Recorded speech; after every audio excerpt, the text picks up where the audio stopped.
नमस्कार। प्रस्तुत है श्री माधवराव सप्रे लिखित कहानी एक टोकरी पर मिट्टी। आइए शुरू करते हैं। किसी श्रीमान जमींदार के महल के पास एक गरीब अनाथ विधवा की झोपड़ी थी। जमींदार साहब को अपने महल का हाथा उस झोपड़ी तक बढ़ाने की इच्छा हुई। विधवा से बहुतेरा कहा कि अपनी झोपड़ी हटा ले, पर वह तो कई जमाने से वही बसी थी। उसका प्रिय पति और इकलौता पुत्र भी उसी झोपड़ी में मर गया था। पतोहू भी एक 5 बरस की कन्या को छोड़कर चल बसी थी। अब यही उसकी पोती इस वृद्धा काल में एकमात्र आधार थी। जब उसे अपनी पूर्व स्थिति की याद आ जाती तो दुख के मारे फूट फूट कर रोने लगती, और जब से अपनी प्रिय श्रीमान पड़ोसी की इच्छा का हाल सुना, तब से वह मृतप्राय हो गई थी। उस झोपड़ी में उसका मन लग गया था कि मरे बिना वो वहां से निकलना ही नहीं चाहती थी। श्रीमान के सब प्रयत्न निष्फल हुए।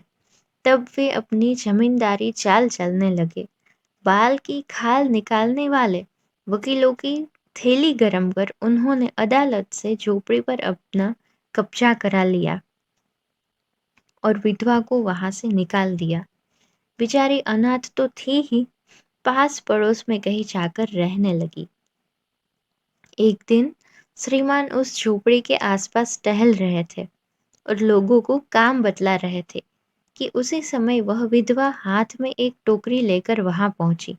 श्रीमान ने उसको देखते ही अपने नौकरों से कहा कि उसे यहाँ से हटा दो, पर वह गिड़गिड़ाकर बोली, महाराज, अब तो यह झोपड़ी तुम्हारी ही हो गई है, मैं उसे लेने नहीं आई हूँ।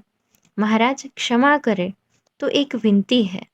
जमींदार साहब ने सिर हिलाने पर उसने कहा, जब से यह झोपड़ी छोटी है तब से मेरी पोती ने खाना पीना छोड़ दिया है। मैंने बहुत कुछ समझाया, पर वह एक नहीं मानती। यही कहा करती है कि अपने घर चल, वही रोटी खाऊंगी। अब मैंने यह सोचा कि इस झोपड़ी में से एक टोकरी पर मिट्टी लेकर उसी का चूल्हा बनाकर रोटी पकाऊंगी। इससे भरोसा है कि वह रोटी खाने लगेगी। महाराज, कृपा करके आज्ञा दीजिए तो इस टोकरी में मिट्टी ले आऊं। श्रीमान ने आज्ञा दे दी। विधवा झोपड़ी के भीतर गई। वहां जाते ही उसे पुरानी बातों का स्मरण हुआ और उसकी आंखों से आंसू की धारा बहने लगी।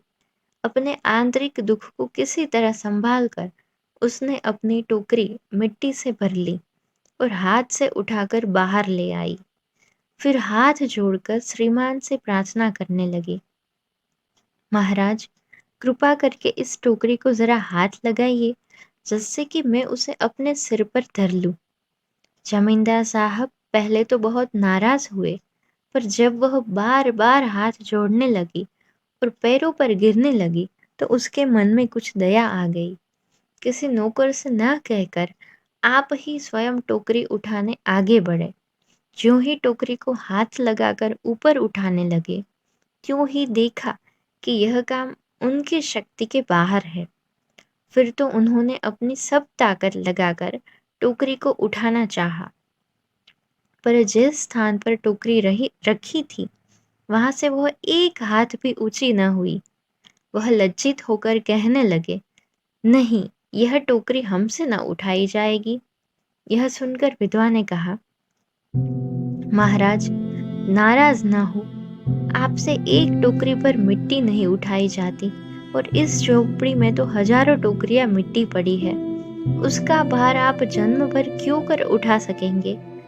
आप ही इस बात पर विचार कीजिए। जमींदार साहब धन मद से गर्वित हो अपना कर्तव्य भूल गए थे, पर विधवा के उपर्युक्त वचन सुनते ही उनकी आंखें खुल गई।